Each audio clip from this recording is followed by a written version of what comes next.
Bueno, vamos a fortalecer la información y los conocimientos que tenemos sobre las diferentes formas y tipos de estrategias de comunicación que podemos ir estableciendo en nuestro trabajo de planificación estratégica. Entonces, en primer lugar, vamos a definir, como lo hemos hecho en sesiones anteriores, la estrategia de comunicación estrictamente para el desarrollo. En términos concretos, nos quedaríamos con esta última parte que dice que son las maneras de actuar para llegar a la meta y nos plantea claramente una ruta para hacerlo de modo exitoso. En esa lógica, entonces, a lo largo de esta sesión vamos a conocer diversas estrategias de comunicación para el desarrollo que podríamos aplicar en nuestra propuesta o en nuestro plan, campaña o proyecto de comunicación para el desarrollo. Una primera clasificación está referida a un enfoque relacional que nos plantean diversos autores, pero principalmente la Asociación de Comunicadores Sociales Calandria.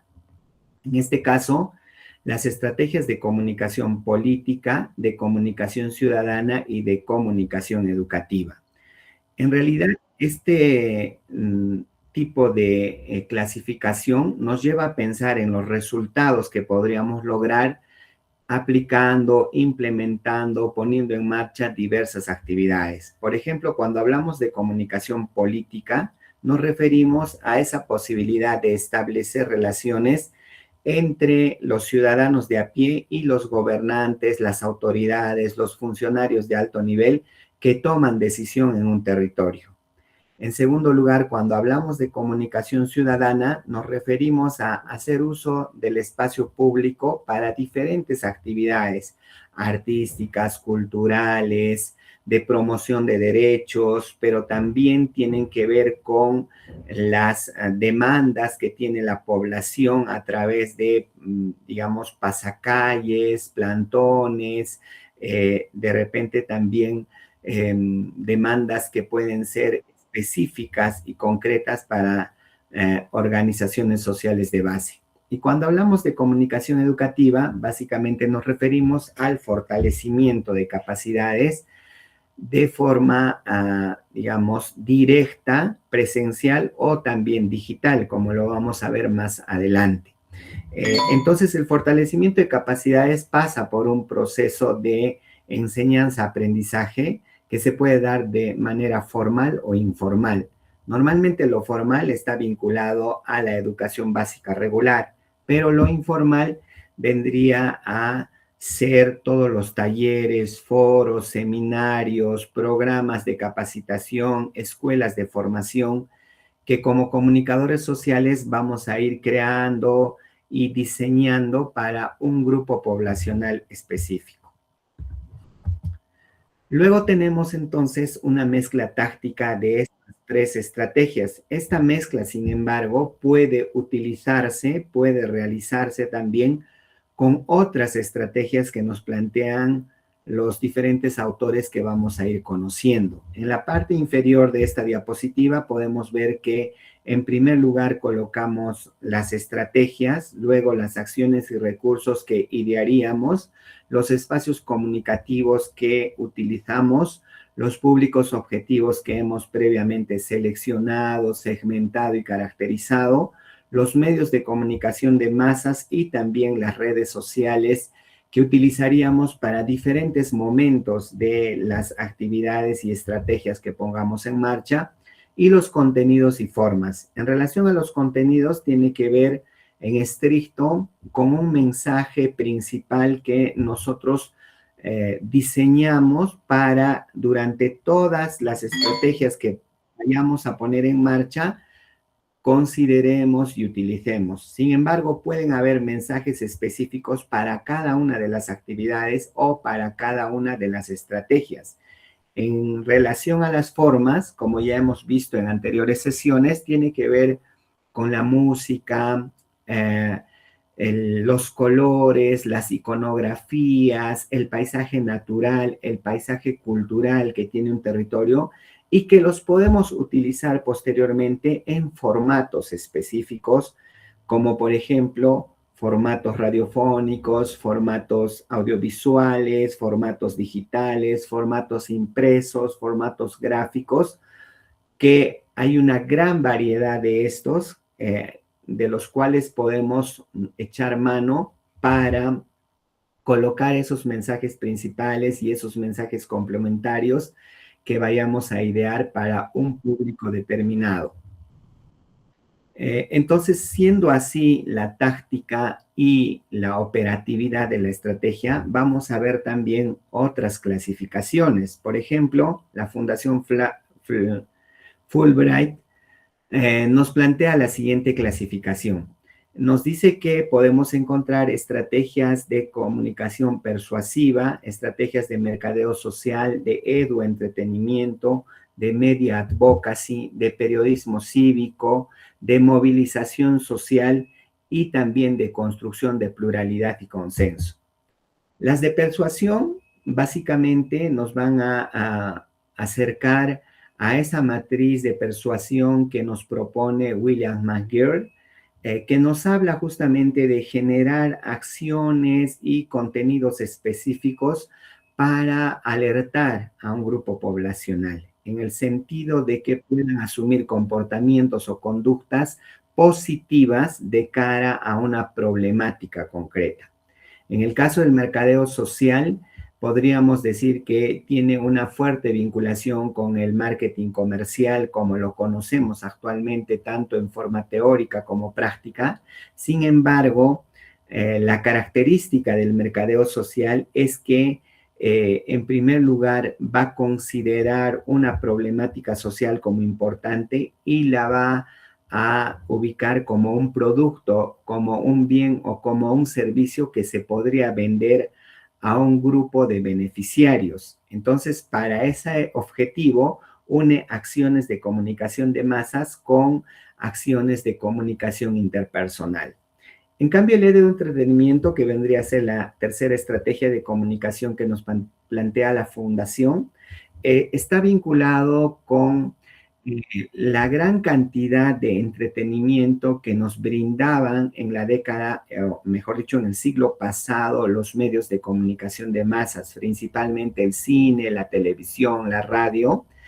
Y luego, entonces, alrededor de 1960, es que algunos comunicadores, algunos productores se ponen como reto recrear problemáticas sociales, ambientales en estos medios de comunicación de masas, vinculando a un objetivo educativo, a un objetivo social en estricto. Entonces, para ello se utiliza la gran potencia que tienen los medios de comunicación para entretener a los diferentes públicos y colocar un tema difícil, podríamos decir, o un tema complejo como son los problemas sociales en las pantallas, en las radioemisoras, inclusive en las páginas de las revistas y los periódicos. Entonces se da lugar al eduentretenimiento, que tiene tres factores principales, que considera en primer lugar el soporte teórico, la investigación formativa y sumativa y la participación de audiencias, que diríamos que es la principal característica de todos los tipos de estrategias de comunicación para el desarrollo. En cuarto lugar estaría el medio advocacy o la media advocacy, que es la difusión de información principalmente editorializante para posicionar un tema, una problemática social en la agenda pública o en la agenda política y mediática, como en clases anteriores ya hemos definido, ¿no? Cuáles son las diferencias entre cada una de estas agendas que forman parte de la estructura orgánica, del devenir, de la cotidianeidad de ciertas organizaciones de carácter político, de carácter social, de los medios de comunicación también. El periodismo cívico vendría a ser una quinta estrategia de comunicación para el cambio social. Ha tenido fuerte desarrollo en Colombia con Ana María Millares, y básicamente es dar cuenta de la información vinculada a la posibilidad de participar, de deliberar, de consensuar que tienen los ciudadanos. Y en esta construcción de la información participan activamente como reporteros ciudadanos, como voceros, como líderes de opinión, como entrevistados o como primera fuente de la información, los ciudadanos de a pie y también, obviamente, los líderes sociales, los líderes políticos. Entonces, lo que se busca finalmente es afianzar la democracia participativa en ciertos territorios. La movilización social, por su parte, es una estrategia que se da en diferentes contextos. Pueden haber movilizaciones de carácter político, de carácter gubernamental, de carácter comunitario, corporativo o incluso únicamente de los beneficiarios. Para la movilización social en este tipo de estrategias, lo que se busca en primer lugar es tener un fin, un objetivo, un reto, eh, digamos, que nos movilice, pero que también nos permita actuar en el marco de ese imaginario. Y por lo tanto, otras personas, a medida que se van informando, que van conociendo el reto, irán colectivizándose y formando parte de la movilización. Y finalmente, en este grupo de estrategias de comunicación para el cambio social propuesta por la Fundación Fulbright, está la construcción de pluralidad y consenso. Nos damos cuenta que en relación a la actuación de los diferentes actores sociales, hay diferentes asimetrías, asimetrías vinculadas a la voluntad de participar, al conocimiento de las reglas de juego, a la valoración de conocimientos, a la competencia vinculada a la negociación y al control de cambios también que se producen en el territorio. Entonces, construir consensos es complejo cuando hay una gran cantidad de asimetrías. Lo que se busca entonces es poder reducir al mínimo todas estas asimetrías para que existan consensos, deliberaciones específicas y equitativas, pero también haya asunción de compromisos y de responsabilidades de manera objetiva. Otro grupo de estrategias son las que nos brinda la incidencia política y pública, y justamente son las estrategias de incidencia. Diríamos que estas estrategias son esfuerzos planificados para influir en las políticas públicas, en la normatividad, los programas sociales y sobre todo el presupuesto. ¿Cómo es que se desarrolla esta incidencia? A través de la persuasión y de la presión social, ¿no? Porque muchas veces todos estos temas vinculados al presupuesto público, a las políticas públicas, a los programas sociales, básicamente se encuentran en la agenda política de las autoridades de turno o de los gestores de turno. Entonces, los ciudadanos tienen que hacer presión social, tienen que persuadir, ya sea de forma independiente e individualizada o a través de organizaciones a las que pertenecen, a estos actores políticos para que todas estas políticas, presupuestos, programas realmente recojan el sentir, las demandas, las necesidades de la población que posteriormente es beneficiaria de los mismos. En el caso de las estrategias de incidencia política, básicamente es esa incidencia, esa presión que se hace a los tomadores de decisiones para que se asuman compromisos y presupuestos en específico. En relación a la incidencia pública, es la presión social que se hace en los medios, pero principalmente en las calles, a través de la opinión pública, pero también adheriendo a otras personas como apoyo, como, digamos, recurso para las causas que promovemos. Entonces, lo que se busca básicamente es el respaldo ciudadano a través de la incidencia pública.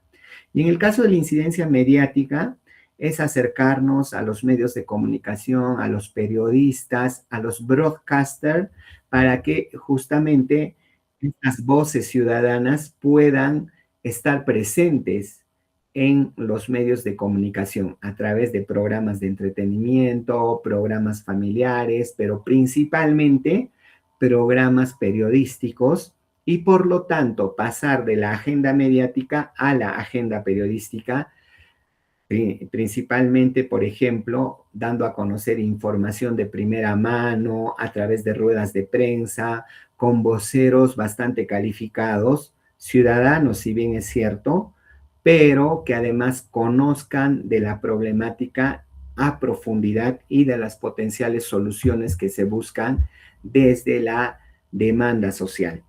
Las estrategias de movilización social se parecen un poco a estas que nos ha planteado la Fundación Fulbright, pero en este caso ya son, digamos, a mediano o largo plazo. Por eso se habla de gran escala, orientada principalmente a involucrar una gran cantidad de personas mediante la autogestión y que además también que nos permitan poner una problemática social bien grande que además implica la participación de mucha gente en todas las agendas. Entonces, a lo largo o a largo plazo, mejor dicho, vamos a encontrar cambios a nivel estructural y por lo tanto vamos a hablar de estrategias generales y también cambios a nivel del proceso y vamos a hablar de estrategias de proceso. Los cambios vinculados a las estrategias generales están, por ejemplo, a nivel político, jurídico, legal. Es decir, queremos que se aprueben unas determinadas normas, reglamentaciones, leyes que a lo largo del tiempo van a beneficiar a diversos grupos poblacionales. Entonces ahí estaremos hablando de un cambio normativo, jurídico. También, por ejemplo, queremos que muchas gentes, muchas personas adopten ciertos comportamientos y por lo tanto son prácticas socioculturales que no se, digamos, visualicen, visibilicen en un momento determinado, sino que a lo largo de la vida de las personas en un determinado territorio, esas prácticas en un momento específico se conviertan en prácticas socioculturales, o sea, se conviertan en parte de la cotidianeidad de las personas. Y en tercer lugar está la administración y provisión de recursos y servicios principalmente, ¿no? Contamos con una gran cantidad de servicios públicos que el Estado brinda a los ciudadanos de a pie y sin embargo, muchos de estos no son servicios públicos, digamos, fuertes, eficientes, inmediatos, específicos, ¿no? Entonces, hay muchos servicios públicos que en realidad son plata mal gastada y no llega al beneficiario final. Entonces, lo que hace la movilización social es de que estos servicios cada vez más sean eficaces y que realmente funcionen como respuesta a una determinada problemática. En relación a las estrategias de proceso vinculadas a la movilización social, está, por ejemplo, la sensibilización permanente. Siempre van a haber en nuestros territorios personas que no conocen del tema. Entonces hay que ir sensibilizando, hay que ir haciendo lobismo, como se dice en términos ingleses. En segundo lugar, también seguir capacitando de forma individual y organizacional, porque una cosa es la estructura orgánica de una institución y la forma de organización de la sociedad civil, y otra muy diferente son las diferentes maneras, formas de pensar que tienen los ciudadanos de a pie. Entonces, la capacidad fortalecida debe darse en ambos flancos, tanto a nivel individual como a nivel colectivo. Eso que en inglés vamos a llamar empowerment. Y en tercer lugar está el establecimiento de alianzas y colaboración intersectorial. Es decir, en un espacio, como hemos visto a través del mapa de poder, del mapa de actores, existen una gran cantidad de instituciones, entidades, organizaciones, algunas vinculadas a la problemática que estamos abordando y otras de manera indirecta. Entonces es importante establecer esas alianzas con las instituciones que directamente están vinculadas con la solución de la problemática en estricto. Estrategias de comunicación para la transformación política y cultural es otro grupo de estrategias que nos plantea Washington Uranga desde el sur global. Y en este caso diríamos que existen 7 grandes tipos: de alianza y concertación, de diversidad comunicacional, de uso de medios y canales alternativos, de fortalecimiento organizacional, de fuentes y bancos de información, de educación y comunicación y de comunicabilidad. Cada una de estas tipologías tiene su característica. Por ejemplo, cuando hablamos de comunicabilidad, decimos que son estrategias que permiten involucrar y capacitar a las poblaciones para producir mensajes mediante formatos, recursos y diversas tecnologías. Cuando hablamos de educación y comunicación, podemos acercarnos al concepto de eduentretenimiento. Básicamente necesitamos desarrollar el componente educativo para mediar pedagógicamente con diferentes poblaciones. Cuando hablamos de fuentes y bancos de información, nos referimos a las temáticas y problemáticas que previamente ya han sido diagnosticadas, estudiadas, y de que después pueden servir para que los actores sociales incidan, ¿no?, en las decisiones futuras que tomen los gestores de turno. De fortalecimiento organizacional es básicamente desarrollar actividades que consoliden a una organización, pero también a la organización en relación con las otras entidades presentes en el territorio. De uso de medios y canales alternativos. Muchas veces solamente observamos a los medios de comunicación de masas como aquellos que están en el nivel comercial o estatal. Sin embargo, nos damos cuenta ahora, sobre todo en las redes sociales, que hay personas que hacen esfuerzos individuales para sostener un medio de comunicación de masas o un medio digital. Entonces, cuando nosotros tenemos el dashboard de todos estos medios, no debemos dejar de lado aquellos que son alternativos o que son esfuerzos individuales que también están presentes y pueden apoyar a la colocación de la problemática de desarrollo en un territorio. De diversidad comunicacional es que no solamente los especialistas, los políticos y los gestores de turno tengan voz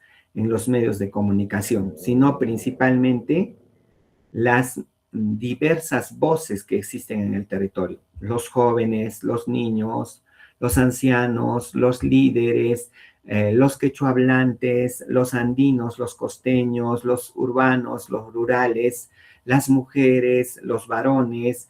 Entonces, toda la diversidad posible tiene que estar presente también en los medios de comunicación cuando estamos abordando una problemática de desarrollo y problemáticas de comunicación en particular. Y finalmente, de alianzas y concertación. Como decíamos en la anterior diapositiva, es importante, es preciso que una organización se vincule con otras para una mayor cantidad de actores, de voces que están vinculados a una cuestión social, económica, política, ecológica. Estrategias de comunicación para el desarrollo propuestas con José Luis Aguirre Albiz desde Bolivia, también nos plantea más o menos este tipo de clasificación, ¿no? Información pública, educación por entretenimiento, abogacía, movilización social, capacitación, participación comunitaria. La idea no es ir repitiendo lo que ya he comentado en las anteriores diapositivas respecto a este tipo de estrategias, sino ver cómo es que se entraman, cómo es que se vinculan, cómo es que podemos utilizar en una propuesta estratégica. Entonces, si nosotros decimos estrategias de movilización social, podemos en algún momento referirnos a los que nos propone la Fundación Fulbright, en otro momento de repente a lo que nos propone José Luis Aguirre Albiz, o las estrategias de movilización social a largo plazo. Entonces tenemos que especificar mucho más. O sea, no se trata únicamente de colocar estrategia de movilización social, sino reconocer cuál es el aspecto o la característica principal de la estrategia que estamos ideando, o sea, a qué nos estamos refiriendo. Bueno, vamos a ir también al campo de la salud, principalmente a toda la actuación del Ministerio de Salud en el país vinculado a la Organización Panamericana de la Salud, Mundial de la Salud, que durante el siglo pasado, el siglo XX, desarrollaron a partir de 1950 una gran cantidad de estrategias para hacerle frente a las diferentes enfermedades, epidemias, pandemias que se presentaban en diferentes partes del mundo. Entonces, por ejemplo, una gran clasificación es la que hace la Organización Mundial de la Salud cuando habla de estrategias de comunicación para la salud. Nos dice que hay estrategias IEC, que por sus siglas son Información, Educación y Comunicación, estrategias de edutainment, de educación por pares, de acercamiento basado en el diálogo, del social marketing, del slacktivismo, de la movilización social, la campaña en medios masivos, el lobismo o el media advocacy o el social advocacy en este caso, y el empoderamiento y apoyo social. Entonces, fíjense, la Organización Mundial de la Salud nos dice, nosotros en nuestra actuación durante el siglo XX hemos ido utilizando todas estas estrategias, muchas veces de forma complementaria y en otros casos de forma específica. Hemos considerado una estrategia y esa estrategia nos ha dado lugar a diferentes actividades vinculadas a esa estrategia. Entonces, es la que sola y única y exclusivamente hemos puesto en marcha durante un periodo de tiempo. Entonces, esa es la diferencia, fíjense, a veces hacemos mixer de estrategias y en otros casos utilizamos una sola estrategia con sus diferentes actividades vinculadas a un objetivo de comunicación y a un objetivo de desarrollo, obviamente. Bueno, luego la Universidad Peruana Cayetano Heredia nos plantea este tipo de estrategias cuando hace una investigación sobre la promoción de la salud. Fíjense que incluso en términos conceptuales hay una diferenciación cuando hablamos de comunicación para la salud, promoción de la salud, estrategias de comunicación en salud, etcétera, etcétera. Entonces, básicamente, la promoción de la salud, que tiene que ver con el campo preventivo o con el aspecto preventivo, nos habla de estrategias de empoderamiento, de participación, abogacía, incidencia política, concertación, alianzas estratégicas y financiamiento.